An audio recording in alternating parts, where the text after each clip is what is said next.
Good morning সবাইকে। Good morning. আজকে ট্যুরটা লেট হলো, কারণ পরপর দুদিন একটু বেশি জার্নি করেছিলাম, যার জন্য আজকে আর অতটা সকাল সকাল শুরু করছি না, একটু বেলাতে শুরু করছি। তো এই যে আমার বর্তমান লাগেজ, সব লাগেজ এখন গোছাতে হবে। এই যে বাইরের পরিস্থিতি, তো শুরু করব। আজকে হরিয়ানা ঢুকে যাব।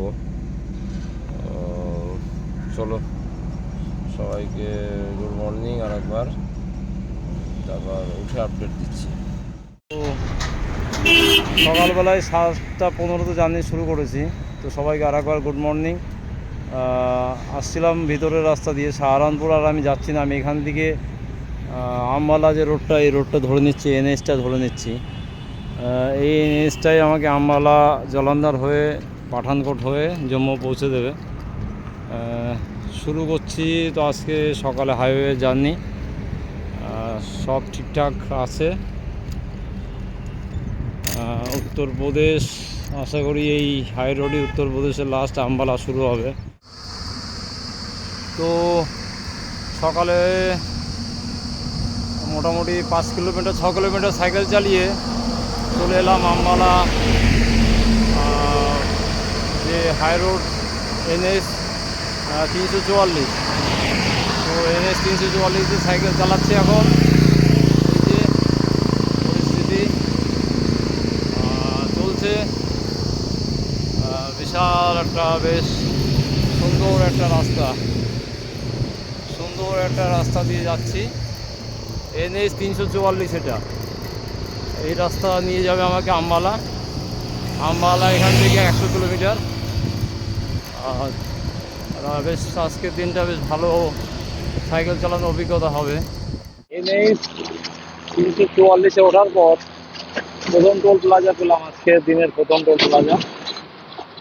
এটা তো যাচ্ছে সোজা আম্বালার দিকে, এগিয়ে চলেছে আম্বালার দিকে। আম্বালা এখন এখান থেকে 70 কিলোমিটার। আর এই ম্যাকডি, কেএফসি, এগুলো আমি এর আগে অনেক ইউটিউবে অনেক দেখেছি। অনেক বড় বড় ইউটিউবারদের যাদের আমি ফলো করতাম, তারা এই রাস্তাতে যাতায়াত করার সময় এইসব জায়গাতে ব্রেকফাস্ট করতো। তো সেই সব দিনগুলোর কথা ভাবছি, যে কোনো সময় এই ভিডিওগুলো দেখতে দেখতে ভাবতাম যে সামনে দিয়ে এক সময় আমি যাব। আজ সেটা আমার সত্যি হচ্ছে, এবং নিজে চোখে আমি সেইটা দেখতে পাচ্ছি এবং অনুভব করতে পারছি। খুব ভালো লাগছে। রোদ একটু বেশি এদিকে, 11টা বাজে। তো চলো সামনে যাই, পৌঁছাই। দুপুরে যখন খাওয়া দাওয়া করবো তখন আবার আপডেট দেবো। চলো, চলেছি এক্সপ্রেসওয়ে দিয়ে। মোটামুটি খুব সুন্দর একটা রাস্তা আজকে জার্নি করব। চলো দেখি জার্নিটা মোটামুটি কত দূর কি করা যায় বলছি। এই যাচ্ছে ইউপিতে ট্রাক্টরে করে গাছ নিয়ে যাওয়ার মানে ব্যাপারটা। আমাদের ওখানে মনে হয় একটা লরিতেও এত লোড নিতে পারে না, এখানে এরা যা লোড নেয়। একটা গাছ, কতগুলো পাখির বাসস্থান, ঠিক আছে। এগুলো তো কাটবার সময় কারোর তেমন মনে থাকে না, মনে থাকার কথাও না, কিন্তু খুব ভাবার বিষয় এটা একটা। রাস্তার পাশে যেমন নোংরার আবর্জনা স্তূপও দেখতে পাই, তেমন এই যে এত সুন্দর সুন্দর যে ফুলের গাছগুলো, কত সুন্দর লাগছে দেখতে। তো এগুলোও দেখা যায়, মানে সব রকমই থাকে। তাই এটা দেখতে যতটাই ভালো লাগে, ওটা ঠিক ততটাই খারাপ লাগে। তো সেই জন্য যত সৌন্দর্য রাস্তার পাশে বেশি রাখা যায় সেটাই ভালো, সেটাই সবাই চাই। সর্দার যে আমাকে দাঁড় করালো, দাঁড় করিয়ে জল আনতে গেছে। ওই যে দোকানটাতে জল নিয়ে আসছে। আমি দাঁড়াবো, আমিও টিফিন করতে দাঁড়াবো এক্ষুনি, কিন্তু একটা ভালো জায়গা না পেলে দাঁড়াতে পারছি না। তো সর্দারজি বলছে কোনো সেবা করতে পারে, আমি কি বলবো। তা বলছে তাহলে পানি দে দু। ঠিক আছে। তো সর্দারজি গেল পানি আনতে, আসছে পানি নিয়ে, আসলে দেখাচ্ছে মানুষ যেটুকু যা পারে সেটুকুই করছে, যেমন না যে খুব আহামরি বড় কিছু দিতে হবে, যেটুকু পারবে সেটুকুই। সেবা মানে সেবা। ठीक है सर जी आ गए। ठीक है सर जी, ठीक है,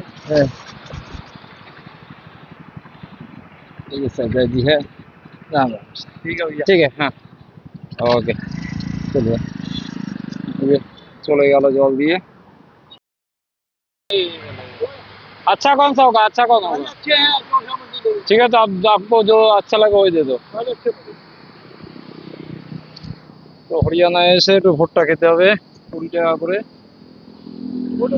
हाँ हाँ हाँ हाँ हाँ, आपका भी फोटो ले लिया। हाँ हाँ। कहाँ के रहने वाले? हम कलकत्ता, अच्छा जी, आए कहाँ से? कलकत्ता से ही आए, अच्छा जी, साइकिल से ही आए। अच्छा जी। इसलिए तो बोला है वही भुट्टा किनने का। अभी तो हम जा रहे हैं अम्बाला। अम्बाला हमारा एक बहन रहते हैं, उधर जा रहे हैं। चलिए, तो भुट्टा खा लेते हैं, उसके बाद फिर मिलेंगे। যখন আমি প্লেন সেই রেস্টুরেন্ট দেখিয়েছিলাম তখন বলেছিলাম যে আমি যত হরিয়ানার দিকে যাব তত আরো বেশি পাওয়া যাবে। তা হরিয়ানাতে জাস্ট এন্টার করেই একসাথে একটা প্লেন, দুটো হেলিকপ্টার, এই পাশে একটা হেলিকপ্টার আছে, ও পাশে একটা হেলিকপ্টার আছে ওই যে, আর এটা হচ্ছে প্লেন। সবই রেস্টুরেন্ট। এগুলো ইন্ডিয়ান হাওয়াই আড্ডা টার্মিনাল 3। যাই হোক, এখানে পরপর পেয়ে যাবো, আমি প্রত্যেকটাই খুব বেশি দেখাবো। তো যারা প্লেনে উঠতে পারোনি তারা অন্তত পক্ষে এখানে এসে রেস্টুরেন্টে খেয়ে অন্তত পক্ষে প্লেনের স্বাদ বুঝে স্বাদটা ঘোলে মেটাতে পারো, অসুবিধা নেই। ঠিক আছে, বিন্ডেল হাওয়াই আড্ডা এরকম কোনো একটা নাম আছে। ঠিক আছে, আর আজকের দিনের আমার দ্বিতীয় টোল প্লাজা বলতে বলতে চলে এসছে। এই যে সামনে আমার দ্বিতীয় টোল প্লাজা, এই যে দ্বিতীয় টোল প্লাজা। আর এই যে আমি আছি এখনো ঠিকঠাক আম্বালা দিকে যাচ্ছে, আম্বালার বেশি রাস্তা বাকি নেই। আম্বালা পৌঁছে দেখছি কি করা যায় আজকের ডেটে। টুপি আর প্রয়োজন পড়বে না মনে হচ্ছে, টুপিটা খুলেই ফেলি। আর এখন বসে বসে খাচ্ছিলাম জাম, মানে প্রচুর জাম রয়েছে, জামটা শেষ করতে হবে আজকে, নাহলে নষ্ট হয়ে যাবে। তো সেই কারণের জন্যে জামটা খাচ্ছিলাম। তো চলো আবার সামনে দেখি আমাদের জন্য কতগুলো প্লেন অপেক্ষা করে আছে। উঠতে হয়তো পারবো না, তা এইভাবে দেখে নিই। ঠিক আছে, আর এই যে ফুলের গাছগুলো সে দেখানো শুরু করেছি তখন থেকেই এই ফুলের গাছগুলো চলছে ওইভাবে। বিন্ডেল এয়ারওয়েজ এগুলো সব এখন এই হরিয়ানাতে এরকম অনেকগুলোই এরকম রেস্টুরেন্ট পাবো যেগুলোতে প্লেন ব্যবহার করেছে ওরা। এটা হরিয়ানার একটা খুব কমন জিনিস। আর এই শিখদের কোনো একটা যাত্রা হচ্ছে, কন্টিনিউয়াস এরা যাচ্ছে। তো খুব সম্ভবত ওই হেমকুন্ড সাহেব যে যাত্রাটা হয় সেটা জানি না, তবে মনে হচ্ছে ওটাই হবে। ওইটা টোল প্লাজার নাম দেওয়া থাকে না কোনোটাতে, এই হচ্ছে মেন সমস্যা। ঠিক আছে, চলো আগে এগিয়ে যাই। এটা আমার আজকে জার্নির দ্বিতীয় টোল প্লাজা, এখনো রয়েছে NH 344। চলো এগিয়ে থাকি। তো এখন তো বাজে 6টা। তো এখন 6টার সময় এখানকার আবহাওয়া আছে এরকম।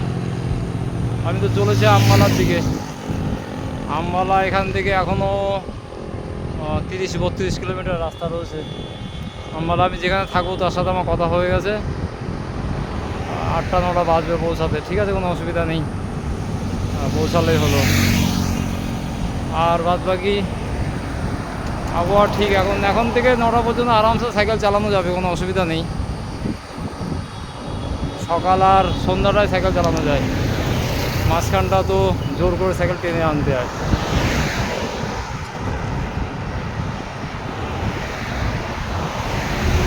তো এই আছে বর্তমান পরিস্থিতি। আর হরিয়ানাতে আমি এন্টার করে গেছি। হরিয়ানার কোনো বর্ডার বুঝতে পারিনি কোথায় ছিল।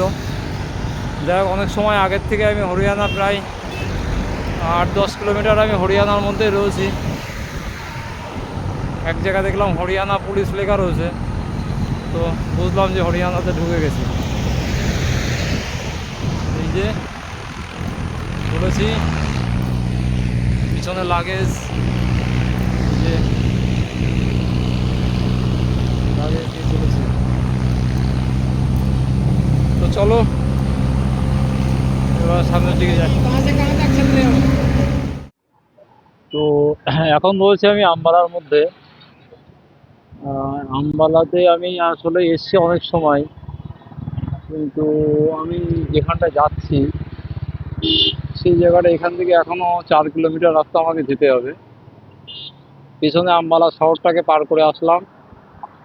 সামনে রয়েছে লুধিয়ানা, ডান দিকে 114, চণ্ডীগড় ডান দিকে 50, আম্বালা সিটি ডান দিকে 13 কিলোমিটার, বাঁ দিকে দিল্লি 200 কিলোমিটার। তো এই যে চলছে এখনো ঠিকঠাক। আমি যার বাড়িতে যাচ্ছি এখান থেকে আরো 5 কিলোমিটার, এখন সে লোকেশন পাঠিয়ে দিয়েছে, যেতে তো হবে, কিছু করার নেই। এবার যার জন্য একটু আজকে রাত্রে বেশি রাইড করছি। সব ঠিকঠাক আছে। আর এই যে আমাদের সে ভগৎ সিংজির মূর্তি এখানে বানানো। এই যে আম্বালা, পিছনে আম্বালা শহরটা পার করে আসলাম। আর শহরের মধ্যে ভিডিও করা খুব মুশকিল, যার জন্য শহরের মধ্যে আর ভিডিও করিনি। এখন এখানে এসে ভাবলাম একটা ভিডিও করি, আর যার বাড়িতে যাচ্ছি তার সেখানে গিয়ে একটা ক্লিপ নেব। আজকে রাতে মোটামুটি 8:30 বেজে গেছে। চলো সেই বাড়ি পর্যন্ত পৌঁছাই। তো চলে এলাম ফাইনালি NH-44-এর উপর, কাশ্মীর টু কন্যাকুমারী যে রাস্তাটা যাচ্ছে। আমি এত সময় ছিলাম NH-344-এর উপর, এবার চলে আসলাম NH-44। এই রাস্তাটাই আমাকে পুরো জম্মু পর্যন্ত নিয়ে যাবে, অসুবিধা নেই। একটু রাত হয়েছে, আর 3 কিলোমিটার যেতে হবে আমাকে এখনো।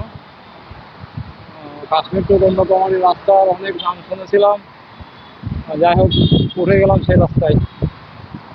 এবার শুধু খালি এগিয়ে চলার পালা। এখান থেকে চণ্ডীগড় রয়েছে আর 49 কিলোমিটার, কাল আমাকে চণ্ডীগড় হয়ে যেতে হবে। ঠিক আছে, চলো এগোই, 3 কিলোমিটার রাস্তাটা কভার করি।